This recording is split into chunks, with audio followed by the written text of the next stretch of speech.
Fort que le bureau de l'association présentera plus en détail dans un instant. Ce soir donc, goutte, c'est bien ça, onde et renversement du temps. Le cycle de conférences se poursuit. L'établissement, vous le savez, y est particulièrement attaché. Merci à Thomas Legrain, merci à son équipe. Alors, eu égard aux récentes mutations dans le sens premier du terme, un bref point de situation du lycée côté équipe de direction. Le 1er mars, Chantal Duvoisin, que de nombreuses personnes connaissent ici, proviseur adjoint du lycée second degré, était admise à faire valoir ses droits à la retraite. Sophie Fieux, qui est présente ce soir, je vais présenter à quelques-uns tout à l'heure, a été désignée par le recteur donc, pour prendre sa suite. Le 2 mars, le lendemain, Isabelle Bourris, proviseur, était nommée à l'inspection générale. Votre serviteur a été désigné par le recteur pour la suppléer. Le reste de l'équipe demeure. Vous connaissez Marilène Braun au collège, vous connaissez Nicole au Bachet, gestionnaire agent comptable. Nous espérons toutefois l'affectation de quelqu'un pour me remplacer sur les classes préparatoires. Vous voyez donc qu'à travers les gouttes et qu'au-delà des ondes, à l'échelle d'un établissement scolaire, le temps de la stabilité peut aussi être parfois, si ce n'est renversé, du moins un peu malheureux. Belle soirée à toutes et à tous.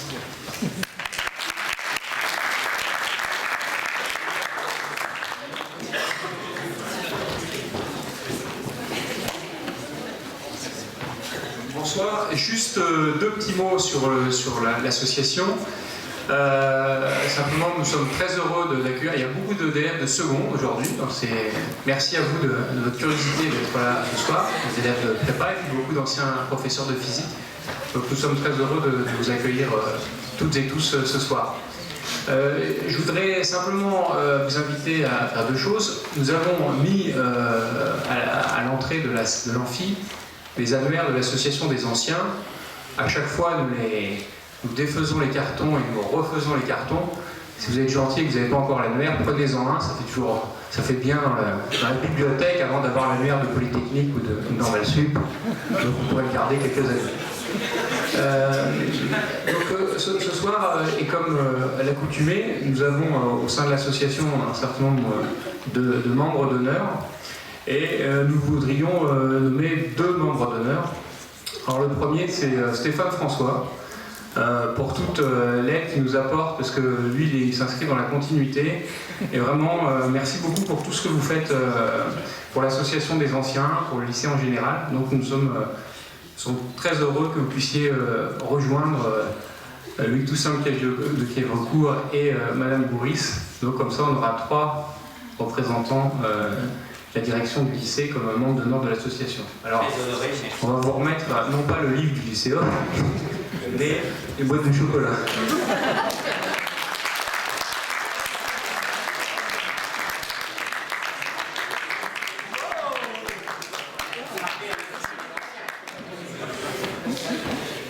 Et puis, bien entendu, le deuxième membre d'honneur, donc Emmanuel Faure. Alors lui, il a le droit au livre du lycée Hoche.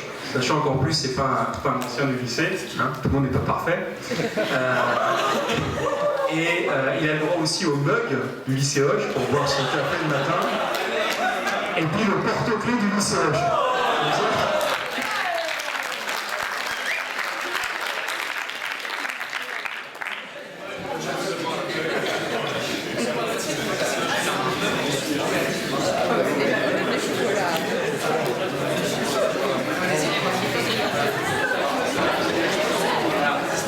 Sur ce, on va passer aux choses sérieuses. Donc merci infiniment à Emmanuel. Je laisse juste Cédric Defayet, que je remercie, qui s'occupe de toutes ces conférences et qui va nous présenter Emmanuel. Est-ce que ce micro marche? Oui. Bon, bonjour à toutes et à tous. Donc d'abord, je voudrais remercier évidemment Emmanuel de venir nous faire une conférence ce soir, et également Madame Dagoubet, qui est dans la salle.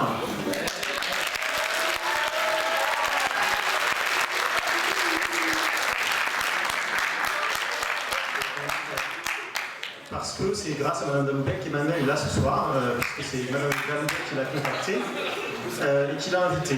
Et c'était une très bonne initiative. Alors en plus, de façon très amusante, il se trouve que je connais Emmanuel depuis très longtemps, puisqu'on a fait notre service militaire ensemble. Alors Emmanuel est donc physicien, professeur à l'école de physique-chimie industrielle de la ville de Paris, et donc il n'est pas ancien élève du lycée, mais du lycée Dumont-d'Urville à Toulon, alors un lycée prestigieux, et en particulier, il m'a dit tout à l'heure qu'il était dans la classe de Cédric Villani, en seconde et en première, je crois, qui est venu pour une conférence ici, et alors il m'a dit que c'était lui qui avait décidé à ne pas faire de mathématiques. Voilà. Alors ensuite, nous, on s'est retrouvés au service militaire et il a continué à faire de la physique. Moi-même étant physicien, je pense que ça dit certaines choses, sans doute. Et ensuite, avant de faire tout cela, Emmanuel a fait des classes préparatoires à Toulon et puis à Henri IV. Et ensuite, voulait faire de l'optique et a essayé de faire de l'optique à Télécom Paris. Et ça n'a pas marché. Alors il a fait autre chose, sans doute à la Télécom Paris, mais il a pu ensuite continuer dans le chemin de l'optique et rentrer à l'université Paris Diderot. Et puis ensuite rejoindre l'Institut de Langevin, où il est maintenant professeur, pour faire un tas de très belles choses en physique, dont il va nous parler ce soir en partie. Donc il a plusieurs cordes à son arc. En physique, il y a le sujet dont il va nous parler ce soir, mais aussi des expériences ou des travaux sur la microscopie appliquée à la biologie.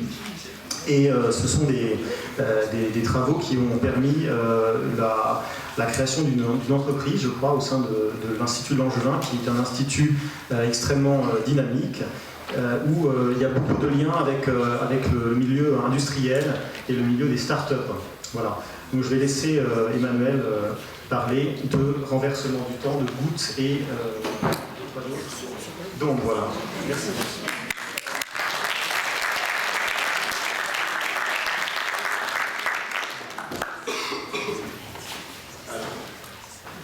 Est-ce que si je parle comme ça va ou... Oui. C'est bon? Il faut parler dans le micro. Micro, c'est mieux. Micro, c'est mieux. C'est mieux, effectivement. Alors. Donc, merci beaucoup Cédric pour cette présentation. Donc, effectivement, j'avais, pour certains d'entre vous, je vais prendre le micro comme ça, pour certains d'entre vous donc, qui vont passer par les classes prépa, il faut se méfier de ce qu'on pense qu'il y a dans une école à la suite.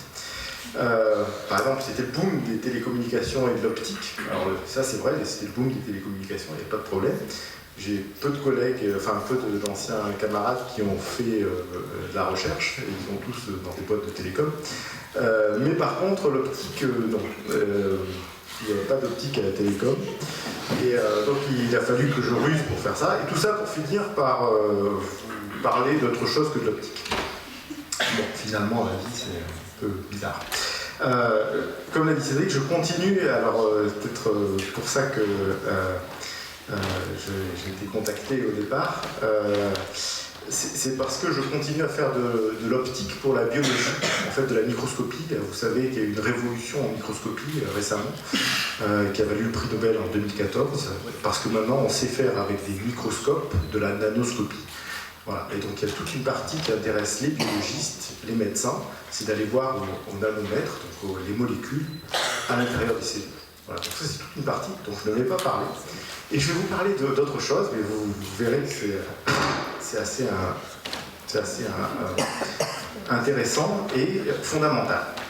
Alors, je vous expliquerai comment on en est arrivé là. Mais tout d'abord, vous voyez sur cette slide pour commencer, donc il y a l'Institut Langevin, qui est effectivement un institut qui est un institut de l'ESPCI, qui a une grande partie d'innovation, c'est-à-dire qu'on essaie de faire de la recherche fondamentale et de la recherche, et de l'appliquer et de monter des startups. Donc je ne suis pas du tout une exception à monter une boîte au sein de l'Institut Langevin. Par exemple, cette année, il y en a 4 qui sont montés à l'Institut. Donc c'est vraiment, l'idée c'est que la meilleure recherche fondamentale et meilleures découvertes fondamentales peuvent servir tout de suite à de la recherche appliquée et donc à monter des entreprises. Ça, c'est la première chose. La deuxième chose, je vous ai dit qu'en fait, il y a AXA dans le coin. Là. En fait, je suis dans les assurances, on ne dirait pas comme ça. Et je suis dans les assurances parce que AXA, il y a un fonds pour la recherche. Et le fonds pour la recherche d'AXA, c'est quelque chose qui est... en fait, je suis payé un peu par AXA, mais je tiens à dire que c'est quelque chose de formidable. Parce que c'est une des rares, peut-être c'est la seule grande entreprise, au moins en France, qui donne de l'argent pour la recherche fondamentale. Alors, autour du risque, je ne sais pas très bien pourquoi ils me donnent de l'argent, je pense que c'est assez risqué, mais l'idée c'est que ils donnent, par exemple, ils ont donné depuis le début du fonds AXA, ils ont donné environ 100 millions pour la recherche fondamentale. C'est quand même assez rare, et donc je tiens à le souligner. Voilà. Donc le SPCI, que vous connaissez, qui est une école d'ingénieurs qui forment essentiellement donc en chimie, en bio et en physique bien sûr, qui vont former des ingénieurs qui vont faire de la recherche-développement essentiellement, et donc la plupart font des thèses après, ils sont très proches donc de la recherche. Voilà, donc ça, alors j'ai quelques slides qui sont en anglais, je suis désolé, mais, donc ça c'est mes partenaires, donc dans ce que je vais vous montrer. Alors c'est pour vous dire aussi que tous ces travaux vraiment sont faits en collaboration et sans eux, tout ce que je peux vous présenter ce soir, il ne resterait pas grand-chose. Donc Stéphane Perrard qui est actuellement à Chicago, Vincent Pacon qui est du lycée Hoche, qui est passé par le lycée Hoche et qui vient de finir sa thèse, qui est maintenant postdoctorat à Polytechnique. Mathieu Labousse qui maintenant, alors vous voyez c'est très international, il est aux Pays-Bas, et Guillaume Buret qui a commencé sa thèse. Donc Mathias Fink c'est quelqu'un qui a beaucoup fait sur le retournement temporel, qui a été le directeur de l'Institut Langevin et qui a monté beaucoup de boîtes, notamment en échographie. Yves Couder, qui m'a accompagné dans toutes les expériences que je vais vous montrer, et Antonin Eddy qui est un thésard qu'on a eu il y a très longtemps et qui est maintenant au CNRS. Voilà, ça c'est pour la présentation. Alors, vous allez voir, je vais essayer de ne pas aller dans des choses compliquées. Surtout, n'hésitez pas à me couper s'il y a un problème, parce que c'est des expériences simples. Alors, chaque année, on a des TIPE qui veulent faire ce genre d'expérience, donc c'est vraiment des choses assez simples.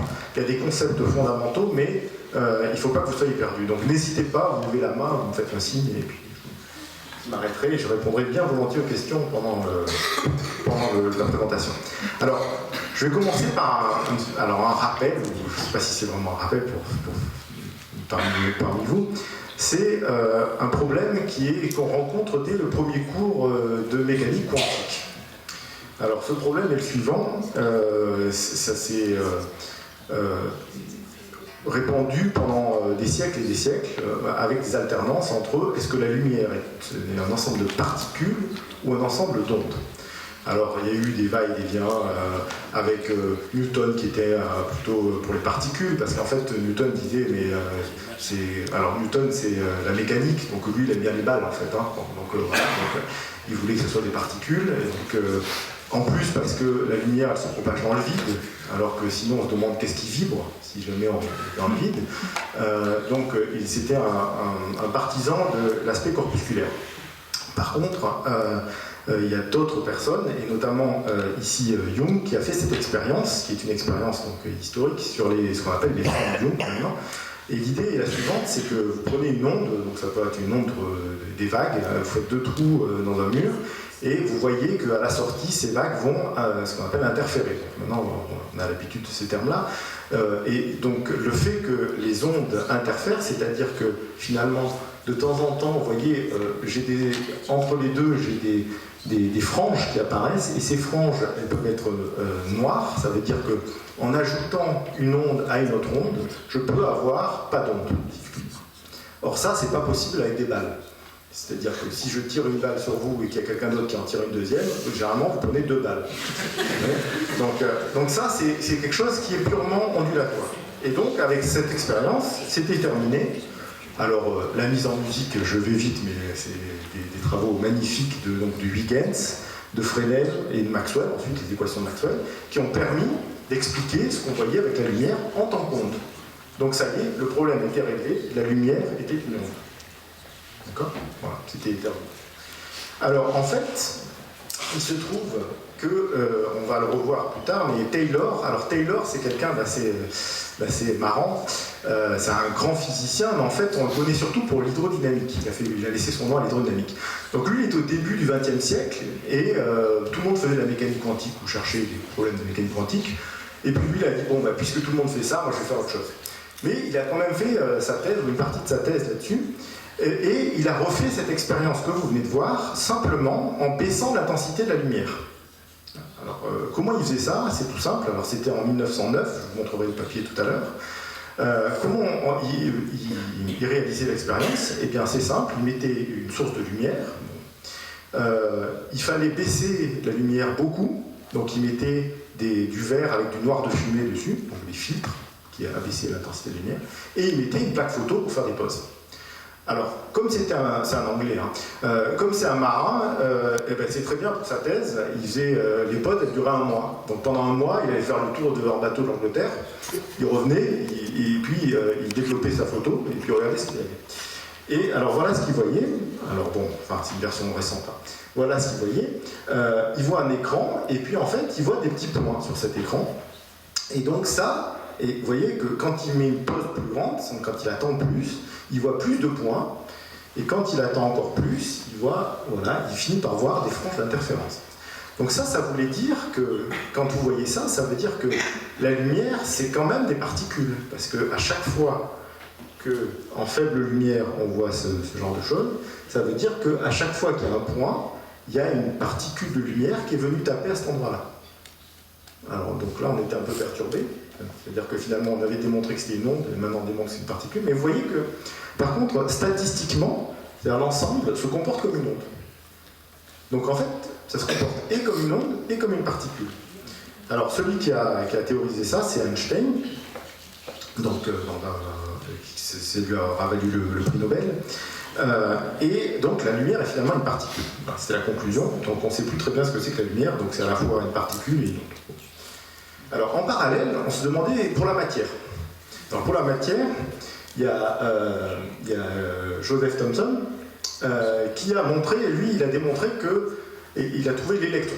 Donc il a montré que l'électron est une particule. Donc, il a fait des expériences qui ont montré que l'électron est une particule. Ça on en doute moins, on imagine tous que la matière ce sont des particules et pas des ondes. Donc il n'y avait pas de problème. 50 ans après, alors c'est toujours un Thomson, en fait c'est son fils. Donc par opposition, il dit non, c'est pas une onde, c'est pas une particule, c'est une onde. Donc il fait une expérience où il fait diffracter la matière. Donc ça c'est l'opposition père-fils.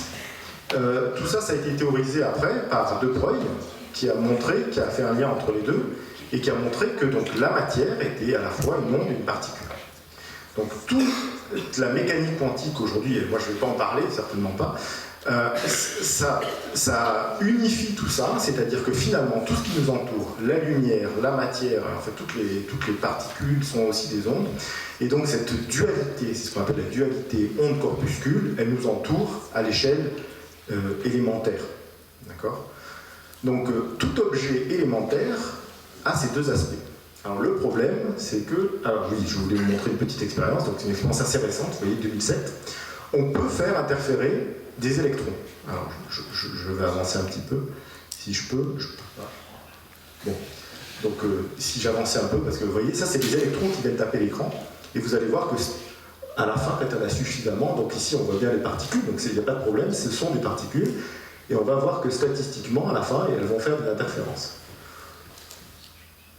Il faut attendre les électrons. Bon. Donc ça, c'est dans un microscope électronique, il faut faire le vide, c'est une expérience très très délicate par rapport à celle qu'on a vue précédemment. Bon, je pense qu'on voyez petit à petit se forme, bon, donc je passe, vous imaginez que ça fait de l'interférence. Bon, alors le problème qu'on a, c'est que c'est bien gentil ce que je raconte, mais on ne comprend rien. Pourquoi ? Parce qu'à notre échelle macroscopique, les ondes, c'est les ondes, les particules, c'est les particules, et une onde particule, moi, je ne sais pas ce que c'est.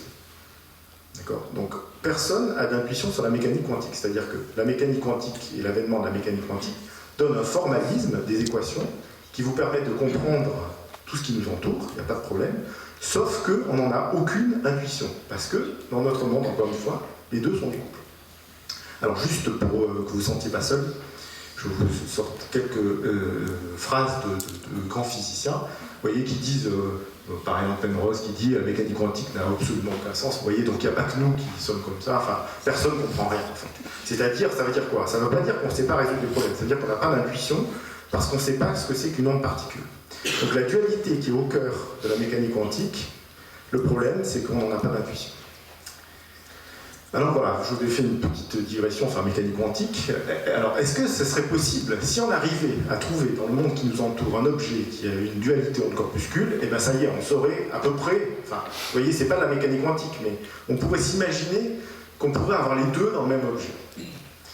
Alors, c'est cette histoire que je vais vous raconter. Alors, tout a commencé. Tout a commencé, alors en fait, en licence à Paris 7 avec Yves Couder, où on enseigne un enseignement qui est très très bien, qui est un peu un enseignement, on va dire, inversé, pour dire par rapport au type d'enseignement qu'on fait aujourd'hui. On demande aux élèves, enfin aux étudiants, de monter une expérience. C'est-à-dire, on leur dit, ben voilà, j'ai une idée d'expérience, vous allez la monter. Moi, je ne sais pas, c'est pas un TP, c'est-à-dire que, vous voyez, dans votre TP, généralement, le prof, il sait exactement ce qui va se passer. Donc il vous fait croire qu'il sait toujours ce qui se passe, mais en fait, si on le sort un petit peu de son TP, il ne sait plus ce qui se passe. Donc là, l'idée, c'est qu'on monte une expérience dans laquelle aucun des encadrants et des enseignants ne l'avait déjà vu, enfin, ne l'avait déjà monté. Donc on observe avec eux les résultats et on se met dans la position du chercheur avec eux. Et alors, donc, l'expérience était la suivante. Si vous prenez une goutte, que vous la mettez sur un bain liquide, donc vous prenez par exemple un bain d'eau, vous sortez une goutte, vous la laissez tomber dans le bain, en fait elle va revenir, elle va coalescer, c'est-à-dire qu'elle va revenir dans le bain d'eau en quelques millisecondes. Alors pourquoi? Parce qu'il y a un fil d'air qui la sépare du bain liquide, et en fait dès qu'elle va pouvoir casser ce fil d'air, paf, elle va revenir dans le bain. Ça tout le monde l'a vu, c'est pas de problème. Et en fait, il y a des expériences qu'on a observées, que vous pouvez faire chez vous ce soir. Vous allumez dans votre évier le jet d'eau et vous regardez, il y a ce qu'on appelle un ressaut hydraulique. Alors ici c'est une expérience qui a été faite par Laurent Lima et je vous montre, donc ça a l'air tout joli parce que c'est de l'huile plutôt que de l'eau. Donc vous voyez le jet et vous avez ce ressaut hydraulique, vous voyez c'est une baisse, une augmentation. Et de temps en temps, vous verrez dans votre évier que quand il y a une goutte qui se forme, elle reste piégée là-dedans, là, comme ça, là. Elle reste piégée, et en fait, elle ne coalesce jamais.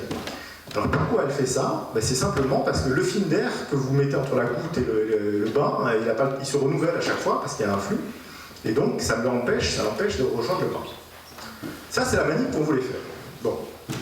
Alors, l'élève, je vous raconte parce que vous allez voir que finalement, la science et la recherche, on peut l'avoir tous les jours, il n'y a pas besoin d'aller bien loin, c'est une expérience que vous pouvez faire chez vous. Hein. Donc, ce qu'on s'était dit, c'est qu'au lieu de faire un ressaut hydraulique, c'est un problème du fait que le bain est en train de bouger, c'est-à-dire que l'eau dessous bouge. Ce qu'on va faire, c'est qu'on va faire tourner le bain et on va essayer de mettre la goutte dans le bain. Vous voyez, on change légèrement l'expérience, a priori, ça ne devrait pas changer grand-chose. Alors on y va, on met au bout d'une seringue une goutte et on essaie de la faire coalescer dans un bain qui est en train de tourner. Bon, et on voit que ça marche pas. Donc ça a l'air d'être bon, ok. Et on fait une erreur de manip, enfin l'élève, on va dire. L'étudiant fait une erreur de manip, et qu'est-ce qu'il fait? Il oublie de mettre en route le bain. Et il essaie de faire quoi? Normalement, là, ça devrait rentrer dans le bain, hein, sans problème. Et qu'est-ce qu'il constate? Que ça ne rentre pas. C'est-à-dire que vous avez la seringue, la goutte, et vous essayez de la rentrer dans le bain, vous pouvez faire la manip chez vous. Enfin, il faut une seringue. Hein. Et vous essayez de faire rentrer la goutte, et ça ne marche pas. Alors pourquoi? On ne sait pas, on cherche, on finit par fixer la seringue, alors là ça marche. Alors on dit mais c'est quoi la différence? Ben, la différence c'est que, en fait nous on vibre tous. On vibre en fait. Et c'est la vibration on en a déduit que c'était la vibration de sa main qui faisait que probablement ça empêchait quelque part la coalescence. Alors, qu'est-ce qu'on a fait? On a mis sur un pot vibrant, donc on a fait vibrer volontairement cette goutte et on a essayé de la rentrer dans le bain.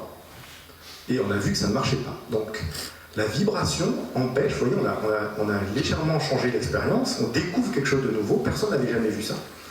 Et on fait, alors bon, avoir une seringue avec la goutte, tout ça, on se dit, bon, finalement, c'est un peu casse-pied. Donc, on va faire cette expérience toute simple qui va nous accompagner jusqu'à la fin, pratiquement.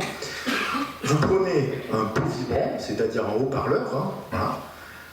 Vous lui mettez un bain dessus, et vous lui mettez une goutte, et vous l'agitez bien, et vous allez voir que ça ne coalesce pas. Alors ça, c'est par exemple en TIPE, il y a plein d'élèves qui nous demandent de faire cette expérience.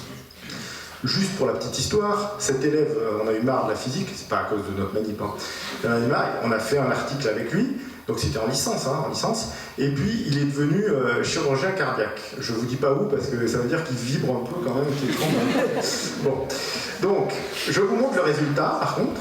Alors, vous voyez, ça, c'est une goutte. Alors, on a pris l'eau, ça se pollue assez facilement, donc on n'aime pas trop jouer avec l'eau. Donc, on a pris de l'huile de silicone, qui est une huile. En fait, vous pouvez faire ça avec n'importe quelle huile, même avec de l'eau. Et donc, ici, ce que vous avez, c'est une caméra rapide qui regarde une goutte rebondir. Donc, la goutte, elle est du même liquide que le bain, d'accord ? Alors, on est en caméra rapide, ça veut dire qu'elle bouge à 50 Hz, 50 fois par seconde. Elle fait à peu près 1 mm, d'accord ? Et elle peut rebondir tant qu'elle veut comme ça. Vous partez le vendredi, vous revenez le lundi, et puis elle est encore en train de vibrer. Sauf s'il y a quelqu'un qui claque la porte, évidemment. Voilà, donc ça c'est l'expérience. Comment on fait ? C'est une expérience qui ne coûte pas très cher, c'est très bien, restriction du budget de la recherche. Notre grand instrument, c'est un cure-dent. Alors ce que vous voyez là, c'est un cure-dent. Alors il y a tout un doigté, si je puis dire, pour faire la goutte. Mais donc les thédards sont passés par là, vous voyez, tac. Et vous faites la goutte, qui va rester comme ça sur la surface. Voilà, elle va rebondir comme ça. Et donc ça, c'est vraiment une manip, je vous dis, de TIPE. Vous prenez un haut-parleur, une chaîne Wi-Fi, vous mettez un branchez à votre ordinateur, etc. Voilà. Alors, quand vous avez un thédard qui sait faire ça, bon, il perd un peu... voilà, bon, alors ça, c'est Antonin là, que vous avez vu au début. Bon, voilà, donc il perd un peu la tête et puis il commence à en faire plein. Alors, bon, ça ne lui suffit pas, alors il en fait encore d'autres. Ça, c'est joli, hein. Alors, vous voyez, ça range. Et en fait, je reviendrai dessus, mais il y a deux types. Il y en a qui rebondissent, vous voyez, avec une certaine... en fait, elles rebondissent pas pareil. Il y a deux familles. Ah, celui-là, il s'est arrêté. Une fleur là, qui s'est arrêtée. Je vais la remettre. Voilà. Alors en fait, ça c'est un pavage archimédien, je ne reviens pas dessus, mais en fait, il n'y a pas 50 000 manières de paver un plan. C'est Kepler qui s'intéresse à la question. Il y a 13 manières de paver un plan. Voilà. Ça, c'est une question de mathématicien. Peut-être pour Cédric Villeni. Voilà. Alors, qu'est-ce qui se passe? Et c'est là la surprise. Vous regardez votre bain, donc ça c'est le bain, hein, d'accord, il est sur son haut-parleur. Vous le voyez vu du dessus, c'est-à-dire le côté, ça fait à peu près 10 cm sur 10 cm. Et vous voyez cette goutte là. Dans certains régimes d'excitation, donc si on excite bien comme il faut, ce qu'on voit, c'est que cette goutte-là, c'est en temps réel, hein, elle se met à être autopropulsée. Ça veut dire qu'elle se propulse elle-même et vous voyez, elle surfe sur sa vague. Donc on appelle ça un marcheur. Alors ça ne faisait pas très bien. Alors c'est une expérience qui a été copiée et qui maintenant intéresse pas mal de groupes. Donc je vous montre un résultat ça c'est les Américains. Alors eux, ils n'aiment pas les marcheurs, ils préfèrent les surfeurs. Donc vous voyez, alors elle a l'air de glisser sur l'eau. Pourquoi? Parce qu'en fait elle fait comme ça sur l'eau. Donc en fait si on stroboscope pour qu'elle soit toujours à la même hauteur, ben, on croit qu'elle avance comme ça. Donc vous voyez, ça c'est notre outil de travail, c'est un marcheur. Donc vous voyez, quand je réécris ça, je vous dis, ah ben évidemment, on tourne un peu le bouton et puis on voit ça. Ben, enfin nous, on a mis des mois pour trouver ça, c'est-à-dire que vous ne savez pas si c'est parce que quelqu'un rentre dans la pièce qui fait un coup de vent, vous ne savez pas si parce qu'il y a de l'humidité qui change, enfin donc tout ça, vous voyez, ça met un peu de temps, mais on finit par comprendre, à étudier et comprendre exactement quand est-ce que ça marche. Voilà. Alors je vous montre, vous connaissez en fait cette expérience. Alors ça c'est un bol tibétain, vous savez, je vous enlève le son parce que le son est censé vous guérir chez les... Donc ça c'est mon collègue américain là, au MIT, donc il a été contacté par quelqu'un qui fait « Ah mais j'ai vu ça, vous voyez, vous le mettez sur votre ventre ou je sais pas quoi et puis vous faites tourner, ça fait un son particulier, en fait c'est juste une fréquence. Et vous voyez ces gouttes qui apparaissent et c'est les mêmes gouttes, hein, d'accord. Alors peut-être que si vous voulez faire l'expérience, vous prenez ce soir une coupe de champagne et vous tournez, vous faites sonner, chanter la coupe et vous verrez ces gouttes qui apparaissent. Donc c'est les mêmes gouttes, là, vous voyez, là elles se baladent, elles se promènent, elles fabriquent. Voilà, donc ça c'est notre outil. Alors je vais essayer de regarder un peu mieux ce qui se passe dans le marcheur en caméra rapide. Alors encore une fois, il fait 50 rebonds par seconde, hein, d'accord, à peu près. Alors vous voyez, on dirait qu'il avance pas trop, parce qu'en fait lui il avance à... Tout à l'heure c'était un film en vitesse réelle, donc il avance à quelques millimètres ou centimètres par seconde. Par contre les ondes qu'il produit, elles sont un peu bizarres, hein, vous voyez, mais les ondes qu'il produit, vous voyez, quand il rembobine le film, il revient bien en arrière. Les ondes qu'il produit, elles sont un peu bizarres, mais elles se propagent, donc les ondes à la surface de l'eau, elles se propagent à peu près à 20 cm par seconde. D'accord, donc il est très lent devant ces ondes, hein, et il se promène comme ça. Et vous voyez, en fait, on comprend déjà un peu ce qui se passe, c'est-à-dire qu'à chaque fois qu'il rebondit, il a fait des ondes avant, vous voyez, qui lui laissent une sorte de petite montagne derrière, qui va lui donner un petit kick, qui va le pousser. Donc en fait, il vient ratterrir à un endroit où il a déjà fait un champ, il vient atterrir là, il voit une pente locale et qu'il pousse et pouf, il fait un petit kick comme ça, et puis il reproduit ça de manière, enfin, etc., jusqu'à rencontrer un bord. Alors, bon, pourquoi cet objet est intéressant, vous allez me dire? Bon, c'est marrant, hein, d'abord. Mais pourquoi c'est intéressant? Eh bien parce que, vous n'en êtes pas aperçu, mais c'est le premier objet dual qui a une dualité onde-corpuscule macroscopique. Alors, encore une fois, je ne sais pas de la mécanique quantique, hein, oui. Mais qu'est-ce qui se passe? Si on réfléchit bien, c'est quoi? Vous avez une particule, donc quelque chose qui est discret et qu'on ne peut pas comprendre, c'est la goutte. Elle émet des ondes, d'accord? Donc, si vous enlevez les ondes, cette particule, elle ne bouge plus, donc c'est plus un marcheur. Si vous enlevez la particule, il n'y a plus d'onde. D'accord? Donc, vous avez un objet qui contient une onde et une particule qui sont en symbiose, enfin je ne sais pas comment dire, mais en interaction complexe. Et ça, c'est un objet macroscopique, il n'y a pas le mystère de la mécanique quantique, c'est pas un objet quantique, c'est pas la même dualité probablement que la dualité quantique, qui a d'autres secrets, mais enfin, on voit un objet qui a cette dualité et qu'on peut comprendre. Alors, depuis 10 ans, avec mon collègue, on joue avec. Ça veut dire qu'on essaie de faire des manips qui sont genre que tout le monde nous dit mais c'était pas possible, en mécanique quantique, c'est pas de la mécanique classique, vous n'allez jamais trouver ça, et nous, on prend notre petite goutte et on regarde si ça marche.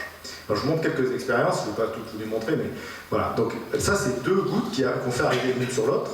Si vous regardez bien, en fait, elles ne se touchent pas, en fait. Elles interagissent avec leurs ondes. C'est-à-dire que elles sentent, évidemment, comme elles sentent les pentes, elles sentent l'autre qui arrive, alors qu'elle n'a pas encore touché, et elles interagissent via leurs ondes.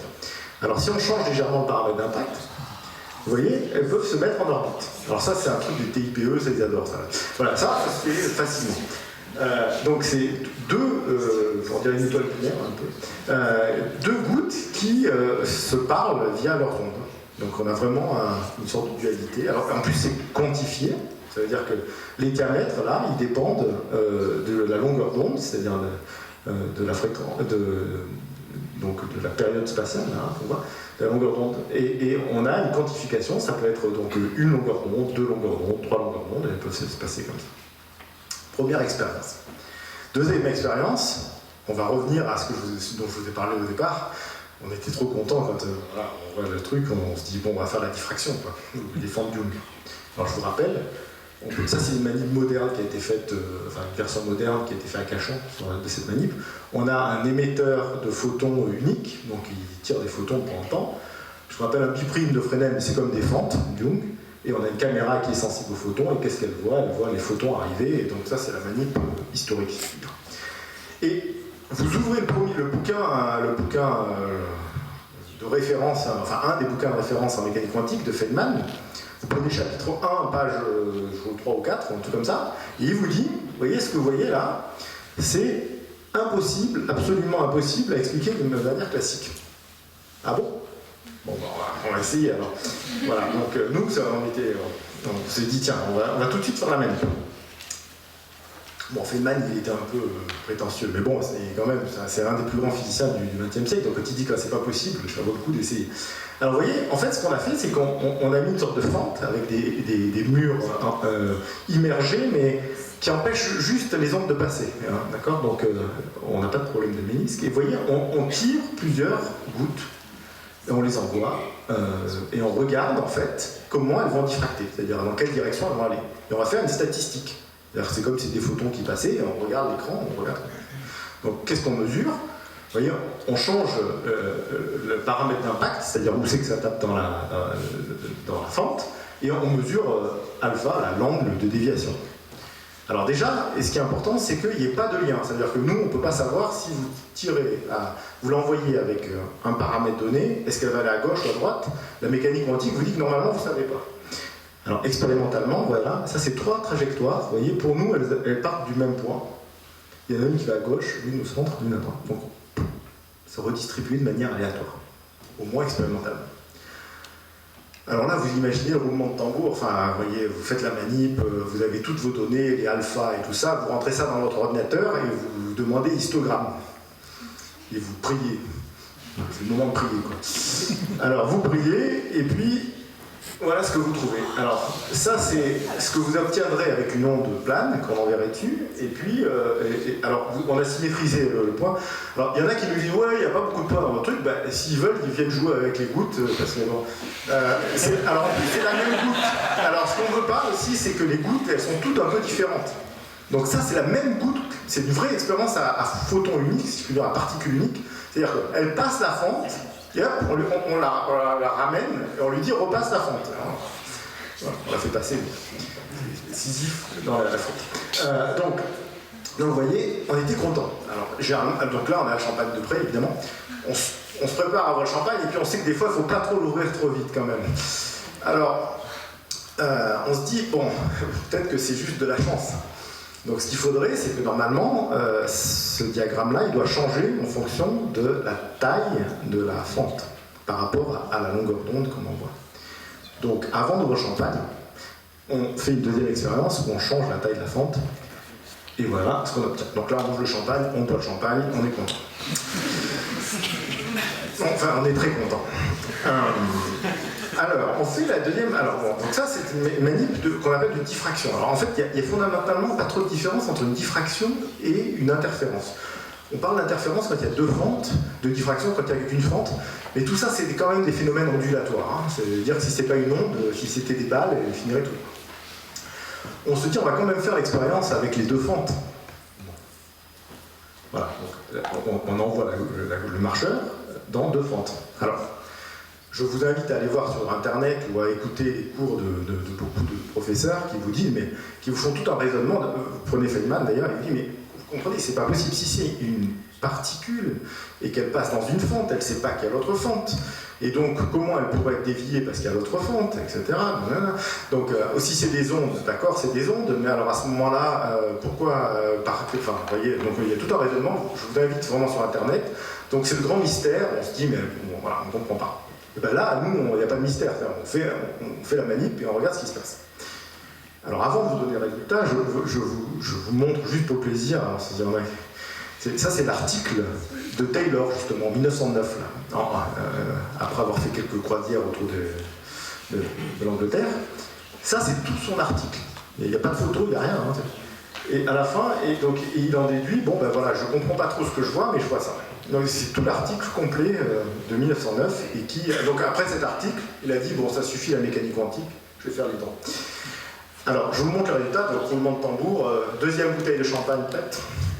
Voilà, donc ça c'est donc la déviation, c'est l'histogramme. En noir c'est s'il y a deux fentes, en bleu c'est s'il n'y a qu'une fente. Donc vous voyez que clairement il sait qu'il y a l'autre fente.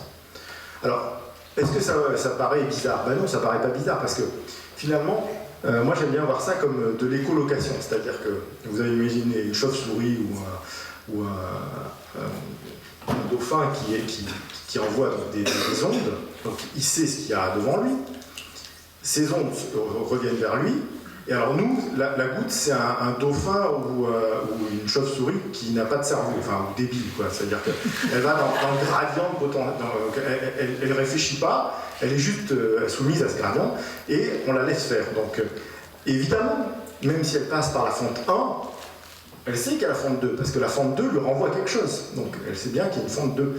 Et donc, alors, effectivement, même si on réfléchit ça de manière plus... Vous voyez, au fond de l'amphi, il y a deux portes. En sortant, je vais en prendre une, évidemment, je ne vais pas prendre les deux. Mais je sais qu'il y en a une autre, et ça perturbe mon jugement.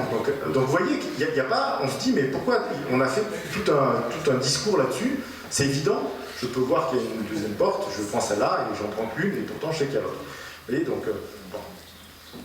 On en reviendra là-dessus, il y a quand même un mystère dans la mécanique quantique. Alors, il y a une autre interprétation que vous pouvez voir sur Internet de nos expériences. Juste un slide. Ça a peut-être un lien avec les extraterrestres. Alors, bon, ça peut-être c'est... Ça, c'est, vous savez, les champs de blé, on voit des patterns. Voilà. Donc ça, c'est tiré du site, hein, dans le Couderfer Experiment, là, voilà. Ça a un lien avec la 5e dimension, je crois, de l'univers. Et vous voyez, il y a clairement un lien entre les deux. Et ce que j'aime bien, c'est la petite phrase qui est en bas. Every physics student on Earth, no, should learn the information shown in crops about extra dimensions. Ça, c'est une autre interprétation, je crois un peu moins, mais qui est intéressante. Je ne vais pas vous présenter toutes les expériences qu'on a faites, mais il y a une autre expérience, je vous montre juste le résultat, c'est ce qu'on appelle l'effet tunnel. Alors, l'effet tunnel, l'idée c'est ça, vous prenez... Ah, c'est un peu sombre. Vous prenez une goutte qui se promène, là, on la voit pas très bien, et vous mettez, en fait, ce mur sous-marin. Alors, vous voyez là, elle empiète un peu, mais elle est confinée, donc ça... Elle n'a pas envie de sortir. Alors, en fait, normalement, ça tourne pendant des heures, et hop, de temps en temps, elle finit par sortir. Donc, en fait, on a remontré qu'il y avait l'effet tunnel. Alors, l'effet tunnel, en version quantique, il y a une version quantique, c'est que vous avez une barrière de potentiel qui est plus grande que votre énergie, donc vous n'arrivez jamais à la passer. Bon, mais ça, c'est la version classique pour une particule. En fait, l'effet tunnel, en classique, il existe. Quand vous faites du saut en hauteur façon Fosbury, vous voyez, donc si vous vous pliez vraiment, non, si vous êtes, enfin pas moi, mais si vous voyez, vous pliez vraiment, vous enroulez la corde, en fait, votre centre de gravité peut toujours être dessous la barrière. Vous voyez, vous déformez, vous passez juste comme ça dessus, en fait, il est toujours en dessous. Donc votre centre de gravité, donc votre énergie, elle n'a pas besoin d'être plus haute que la barrière. Donc ça existe en classique, sauf que c'est des objets étendus. Ici, on peut retrouver une analogie avec ça.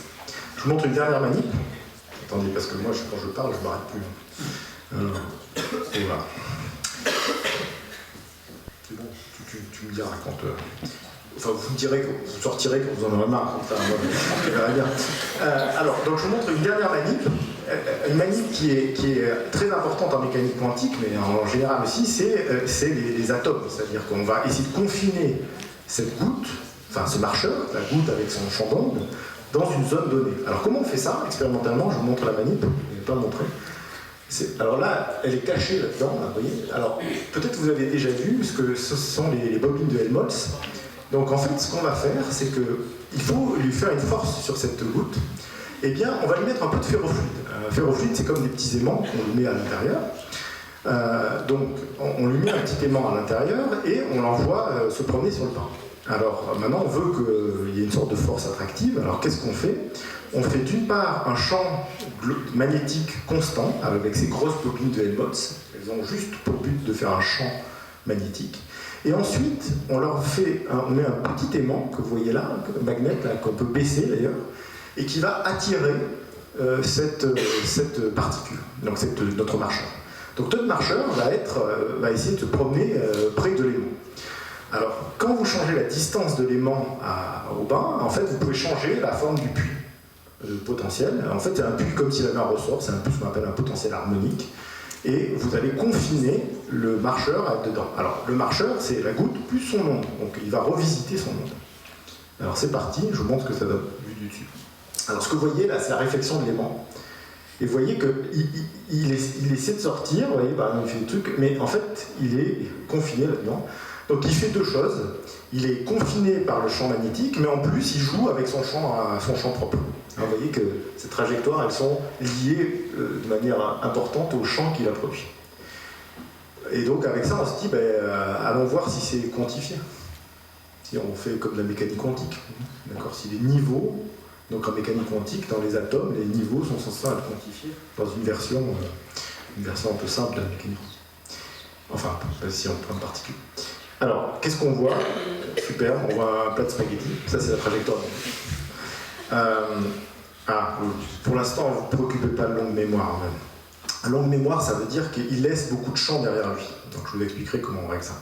Alors, donc c'est un plat de spaghetti, mais de temps en temps, alors qu'est-ce qu'on fait? On change le puits. Hein. Alors, vous voyez, une grande différence avec la mécanique quantique, si je puis dire. Normalement, en mécanique quantique, quand vous avez un électron qui se balade autour d'un proton, hein, dans un noyau, son énergie, elle est finie, elle est fixe. Ici, l'énergie, le système n'est pas isolé. Nous, on apporte de l'énergie, sinon ça s'arrêterait de bouger et il n'y aurait plus rien. Donc vous voyez, il y a une différence hein, quand même. Donc, je ne vais pas vous parler de toutes les différences, mais il y a plein de différences, même macroscopiques, sur le système. Alors, qu'est-ce qui se passe? On change ce puits. Et qu'est-ce qu'on voit? On voit apparaître alors des cercles, mais bon, les cercles, c'est pas très... Et de temps en temps, on voit apparaître ce genre de courbes. Donc ça, c'est des trajectoires expérimentales. Hein. On voit alors des lemniscates et des trifoliums. Okay. Alors, toutes ces courbes, alors bon, je vais faire le savant, mais c'est des cassiniennes. En fait, j'en avais aucune idée avant de tout ça, mais bon, ça, c'est une famille mathématique qui s'appelle les cassiniennes.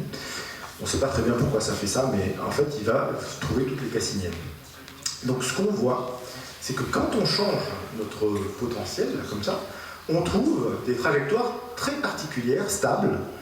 Alors, je vous rappelle, hein, c'est une sorte d'auto-organisation, c'est-à-dire qu'il joue avec son champ, et il aime bien rester sur cette trajectoire. Donc, il fait du champ, et le champ le ramène sur cette trajectoire. Donc, à la fin, tout ça, c'est un bon système bien stable. Il tourne en faisant ça. Et quand on regarde, alors on fait changer donc, notre paramètre de contrôle, là, notre système, et quand on regarde, eh bien, on voit un truc qui est assez miraculeux.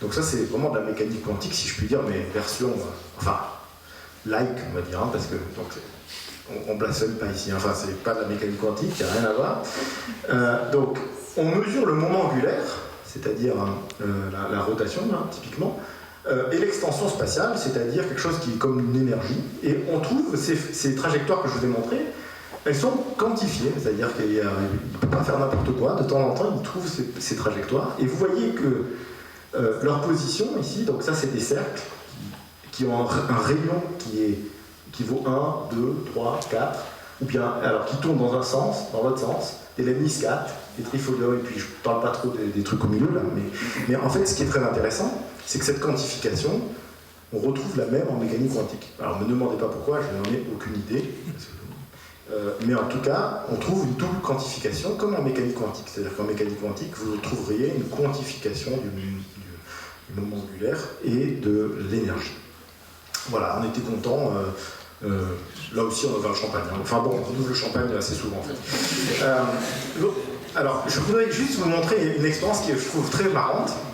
J'espère que vous allez comprendre ce que c'est. C'est ce que j'appelle l'effet Narcisse. Bon, mes étudiants me disent que ils ne comprennent pas très bien ce que je veux dire, mais bon. L'idée, c'est que, donc, qu'est-ce qui se passe en fait? Cette goutte qui se promène, elle laisse derrière elle un champ, d'accord? Un champ d'onde. Elle produit un champ d'onde. Ce champ d'onde interagit avec elle. Donc ça veut dire que c'est un objet qui interagit avec son passé, avec le champ d'onde qu'il a créé avant. Ok?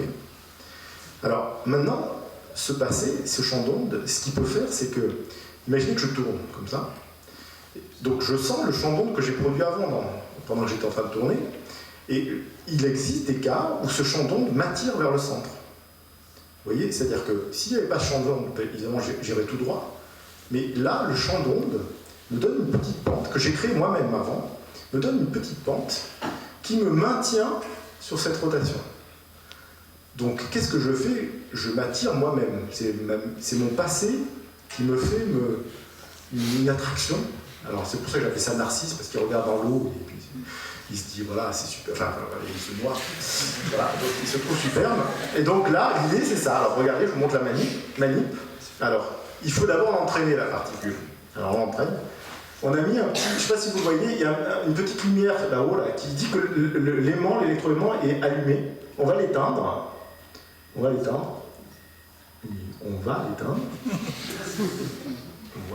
Voilà, on l'éteint. Et vous voyez, qu'est-ce qui se passe? Elle continue à tourner. Elle est attirée par sa mémoire. C'est philosophique. Hein. Voilà, après, c'est pas au bout d'un moment, parce qu'elle en a marre de vous. Voilà. Non, donc, elle est attirée par sa mémoire, elle est attirée par son passé. C'est un objet qu'on va voir qui n'est pas instantané, qui laisse une trace. Et cette trace, continuer à la tirer alors qu'il n'y a plus de force extérieure, il n'y a plus rien derrière. On a éteint les aimants, il devrait aller tout droit, et non, il continue à tourner. C'est joli. On lui façonne sa mémoire. Je laisse les philosophes. Alors, je ne voulais pas parler de l'instabilité de Faraday, et ça c'est un élément essentiel. Pourquoi? Vous avez vu ces ondes, elles sont un peu bizarres. Il faut que je vous parle de l'instabilité de Faraday. Alors, Faraday, Michael, son prénom, en 1850, il agite un banc verticalement, et voilà ce qu'il voit. Il voit des ondes stationnaires. Donc, ça veut dire que si vous prenez un banc et que vous l'agitez verticalement, au lieu de rester plan, il va finir par se déstabiliser. Okay, et vous voyez, ces ondes, elles sont un peu bizarres, elles sont stationnaires. Alors, elles sont stationnaires, c'est assez étonnant. Et en plus, elles sont, si vous regardez, si vous l'excitez à une certaine fréquence, elles sont à la fréquence moitié. D'accord, si j'excite à 50 Hz, elles vont être à 25 Hz. Alors vous connaissez bien ce système, c'est ce que vous faites quand vous faites de la balançoire. Alors la balançoire, c'est ce qu'on appelle une excitation paramétrique, ça veut dire que dans une balançoire, et je vous montre un exemple, si je vous mets une balançoire, vous n'allez pas trouver ça bien. Alors, je vous montre l'encensoir de Saint-Jacques-de-Compostelle. Alors les fidèles qui venaient avant, on va dire, dans la basilique, ils ne sentaient pas très bien. Donc, on leur mettait un gros encensoir pour épurer l'air, pour purifier l'air. Et alors, dans cet encensoir qui est énorme, ça pèse plusieurs centaines de kilos, ils vont jouer à la balançoire, si je puis dire. Alors, comment ils font, tous ces gens-là? Ils vont, en fait, faire ce qu'on fait dans une balançoire, c'est-à-dire, ils vont baisser et monter à une fréquence qui est le double de celle de l'oscillation du pendule. Vous pouvez vous amuser sur votre balançoire, alors, bon, sauf qu'ils mettent un peu de temps à se balancer. Alors, pourquoi j'ai plus les contrôles en fait? Bon, alors, ils sont tranquilles, tout le monde attend ça avec impatience. Tu vas me dire que j'ai plus d'un quart d'heure, quelque chose comme ça, donc je vais accélérer. Bon, vous regarderez sur internet, donc ils agitent verticalement. Et l'encensoir bouge comme une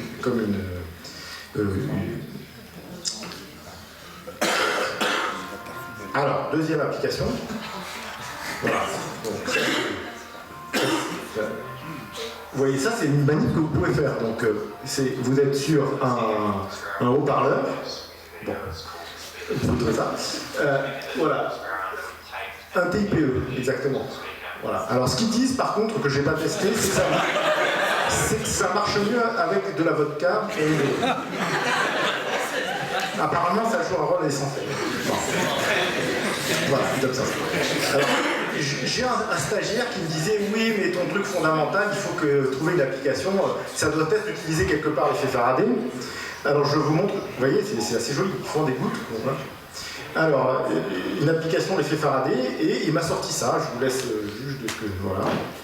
Alors, en fait, les crocodiles, ou les alligators, regardez bien, c'est un spécialiste de l'effet Faraday, pour attirer la femelle alligator. Alors, celui qui fait le plus, alors, en fait, il bouge dessous. Et, vous voyez, il fait un magnifique effet Faraday. Bon, voilà, je ne sais pas si elle a du succès, mais bon. Voilà, et ça bouge tout à fait. Il y a le son que j'ai coupé, mais voilà. Donc, c'est utile. L'effet Faraday, on le rencontre de partout dans la nature.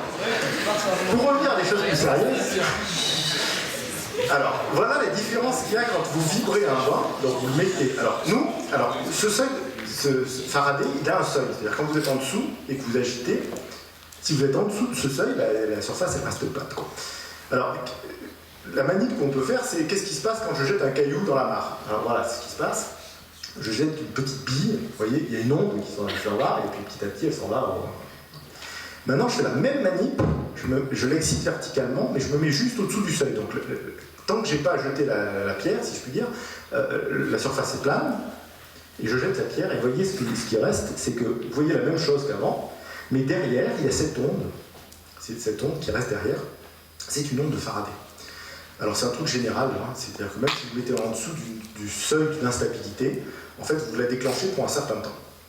Donc ça veut dire que derrière, à l'endroit où vous avez tapé, il reste cette onde qui est stationnaire, là, comme on a vu tout à l'heure, et qui bouge pour un certain temps. qu'on avait appelé, nous, mémoire. D'accord? C'est facile à contrôler si vous êtes loin du seuil, par exemple, si vous n'agitez pas du tout, vous ne la voyez pas, ce temps est nul. Si vous êtes au-dessus du seuil, ce temps est infini, et ça va rester là pendant un temps infini. Okay? Donc nous, on le contrôle, c'est facile, vous contrôlez le bouton de l'amplitude. Tant que vous approchez du seuil, vous faites que ce champ qui reste derrière, ce champ stationnaire, à l'endroit où on a tapé, eh bien, il se maintient. Et bien, avec ça, voilà, bon, c'est ce que je viens de vous raconter. Avec ça, je ne peux pas résister à vous mettre une petite équation quand même. Bon, alors, juste pour vous montrer qu'on peut comprendre les équations. Alors, je n'ai pas de pointeur, mais... Alors, c'est juste le schéma qui est là qui compte. Le schéma qui est là. Donc, vous voyez, ça, c'est la trajectoire de la goutte. Regardez, mon nom. Voilà, donc, la trajectoire de la goutte, où elle tape, à chaque fois qu'elle tape, elle fait cette petite onde circulaire. Donc, c'est le J0, là. Donc, elle fait cette petite onde, et cette onde, vous voyez, elle est centrée à chaque fois, à chaque endroit où elle tape, et elle disparaît petit à petit. Et cette disparition de cette onde, c'est lié à la mémoire. Si je me rapproche du seuil, il va y avoir plein d'ondes. Si je m'éloigne du seuil, il n'y aura plus que la dernière onde. Et donc, je peux, bon, oubliez ce qui est écrit, je peux, ça c'est des marcheurs, je peux changer la mémoire de ce marcheur. Si je me mets loin du seuil, vous voyez que je vois juste une onde circulaire, là, comme si j'avais jeté un caillou juste avant. Donc c'est parce que après ça disparaît. Donc ça c'est vraiment loin du seuil. Au milieu, c'est à moitié. Et là, on est resté... Alors 40, ça veut dire qu'il y a 40 chocs qui comptent pour faire ce champ. Donc vous voyez, quand on met beaucoup de mémoire, le champ devient compliqué. C'est pas... Vous voyez, il y en a qui disent, tiens, on dirait un code de Max, c'est-à-dire on dirait qu'on dépasse le niveau du son ou des choses comme ça. Pas du tout. C'est juste ces ondes que vous avez créées qui interfèrent, qui font un champ compliqué. Tout ce que je vous ai montré, ça se passe là, quand il y a beaucoup de mémoire. Alors maintenant, je vais vous parler de l'âme du marcheur. Alors, attendez, avant de parler de l'âme du marcheur. Alors, enfin, ce que j'appelle l'âme du marcheur. Là, vous avez un marcheur, d'accord? Il est innocent, il ne sait pas qu'il va mourir. Il y a le cauchemar de l'expérimentateur juste devant lui, en fait. Vous la voyez? C'est une petite bulle qui est sous la surface, d'accord? Et qu'est-ce qu'il fait? Donc lui, il ne sait pas, il fonce vers la petite bulle sans le savoir. Nous allons assister à la mort du marcheur. Vous voyez, il va disparaître. Donc là, on a une caméra rapide, et tac. Voilà. Et qu'est-ce qui reste? Pendant un certain temps, qui est cette mémoire, il reste son nom. Alors j'appelais ça l'âme du marcheur. Alors c'est pas une âme éternelle, c'est une âme qui dure un certain temps qu'on contrôle. Bon, je dois vous dire qu'il y a une conférence, juste après j'ai une question, je comprends enfin le sensuaire. Alors bon, je dis, je ne peux pas dire que c'est l'âme du marcheur. Bon, donc vous voyez, donc, il disparaît, cette onde de mémoire reste après. Alors on a fait notre manip qui est assez marrante, qui est la suivante. Alors on fait tourner le bain là, donc on jette la goutte, la bille, vous voyez, le bain est en train de tourner, et vous voyez cette onde là qui se maintient. Il y a une sorte d'onde stationnaire qui se maintient. Et alors là, je fais appel à vos souvenirs de ce que c'est qu'une onde stationnaire, mais vous le savez tous, voilà ce que c'est qu'une onde stationnaire. Une onde stationnaire, j'ai fixé les deux bords, ça veut dire que l'espace et le temps sont séparés, et donc j'ai des nœuds et des vents. C'est bien ce que vous avez vu là, c'est cette onde là que vous avez vue. Et en fait, une onde stationnaire, on sait que c'est la somme de deux ondes. De deux ondes contrapropagatives. C'est-à-dire que pour faire une onde stationnaire, j'ai une onde qui va comme ça, une onde qui va comme ça.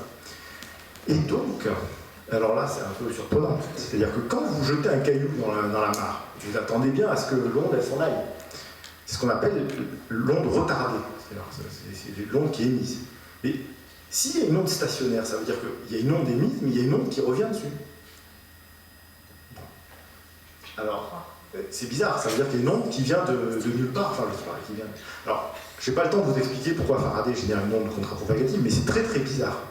Ça veut dire que, normalement, il y a une onde qu'on appelle une onde retardée qui part, et là, il y a une onde avancée qui revient. Alors, juste pour faire la pré-quantique, il y a De Broglie qui... moi, j'aime beaucoup De Broglie. Alors, De Broglie, c'est les débuts de la mécanique quantique, et lui se dit, pour faire une onde particule, c'est facile, je vais mettre une petite singularité, une petite bille, et puis une onde autour. Vous voyez, on y est presque là, c'est vraiment presque du De Broglie.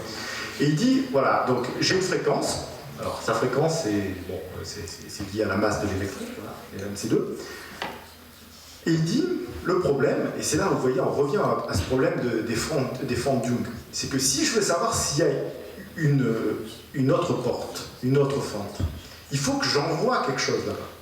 Et si je fais ça, je perds de l'énergie. Et donc il y a un problème, ça veut dire que on sait qu'en mécanique quantique, il sait qu'il y a l'autre fente, mais il ne perd pas d'énergie. Alors De Broglie lui dit, oh, bah, c'est pas de problème, j'ai une onde qui diverge, la première là, c'est celle qu'on a l'habitude, pour pas qu'il perde d'énergie, j'en ai une qui converge. Pourquoi pas? Alors, le problème c'est que celle qui converge vers sa particule, elle vient du futur. Vous voyez, nous on a le pas, mais elle vient du futur. Il y a un petit problème de causalité, alors De Broglie dit, ouais, ça c'est un truc philosophique, ça soulève des questions. Mais vous voyez qu'il y avait un problème quand même, il y avait un problème de causalité qui est un problème, c'est pour ça qu'on n'a pas trouvé de solution si simple que ça pour la mécanique quantique. À part qu'il y a encore plein d'autres problèmes de la mécanique quantique. Et nous, dans notre marcheur, si je reprends notre petit marcheur, en fait, il n'y a plus de problème de causalité, évidemment. C'est causal. D'accord, ça va être passé dans le futur. Mais c'est cette mémoire, cette instabilité de Faraday qui lui donne... vous voyez, au lieu d'avoir quelque chose qui vient du futur, on lui a donné une mémoire, si je puis dire. C'est joli, ça veut dire que la mémoire... Alors j'ai mon collègue, vous voyez qu'on délire un peu tous les deux. Alors là c'est son tour, il dit que les ondes avancées proviennent... Donc la mémoire, c'est le futur du passé. Je vous laisse... Voilà, mais la causalité est retrouvée, d'accord? Ça veut dire que... Et ça c'est vrai, même socialement, etc., c'est très intéressant, hein, philosophiquement.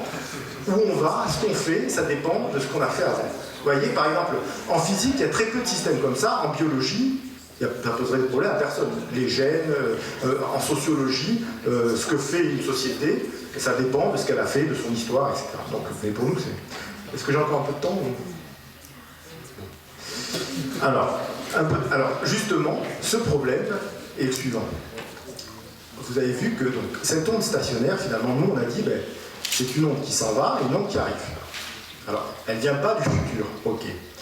Mais elle est très très bizarre, parce que ça veut dire que quand j'envoie une onde, dans ce système-là, il y a une onde qui automatiquement me revient dessus. On s'est dit, mais tiens, pourquoi on ne pourrait pas faire du retournement temporel? Enfin, il y a une sorte de retournement temporel, vous voyez, il y a la retardée et l'avancée qui arrive. Qu'est-ce qui se passe? Alors, c'est une excitation sinusoïdale, on fait ça avec une fréquence, mais qu'est-ce qui se passerait si j'envoyais une onde et que, au lieu de faire toute une sinusoïde, je faisais boum? Alors, boum, c'est je tape sous le pain. D'accord? Je tape sous le pain. Est-ce que ça perturberait le système pour qu'il me fasse une onde qui revienne? Vous voyez, parce que finalement, c'est ça qu'on fait. On le fait sinusoïdalement, mais on fait ça en fait. Donc la question, c'est j'envoie un truc, je fais. Enfin, un peu fort, est-ce que ça revient? Alors, on n'en sait rien, on fait la manip. Nous, on n'est pas des théoriciens, on fait la manip, après on sait comment. Alors voilà, donc, attendez, hop, hop, hop. Donc, qu'est-ce que vous voyez? Vous voyez un bain d'eau, là, avec une petite aiguille qui vient taper sur le bain. Donc, pas de problème. On n'utilise plus le bain, hein, on fait plus rien, là, c'est un bain, c'est normal. On voit l'onde qui s'en va, et maintenant on va taper dessus, on voit du dessus. Alors, je vais vous dire quand on tape. Maintenant. Vous voyez? C'est revenu. Bon, là, on ouvre une bouteille de champagne. Alors ça, c'est la thèse de Vincent, qui a mis, on a mis, alors, vu de côté, vous allez comprendre, on souffle à la place de le bas, vous voyez, on lui donne un gros coup, vous allez voir, boum, vers le bas, comme ça. Alors, vous voyez, les petites ondes qu'on a vues tout à l'heure, ça vient des bords, ça nous embête, mais bon. Vous voyez, et l'onde, elle revient bien, là-haut. Donc, cette opération a réussi à faire retourner les ondes. Les ondes, elles ont fait une partie des ondes, ont fait demi-tour et sont revenus au point de contact. Donc, on a fait un miroir à retournement temporel. Alors, au passage, les miroirs au retournement temporel, c'est utilisé de manière standard en médecine, etc. Ce qu'on fait, c'est par exemple en acoustique, on a des détecteurs. Voilà, je vous donne un exemple qu'on fait au labo, typiquement.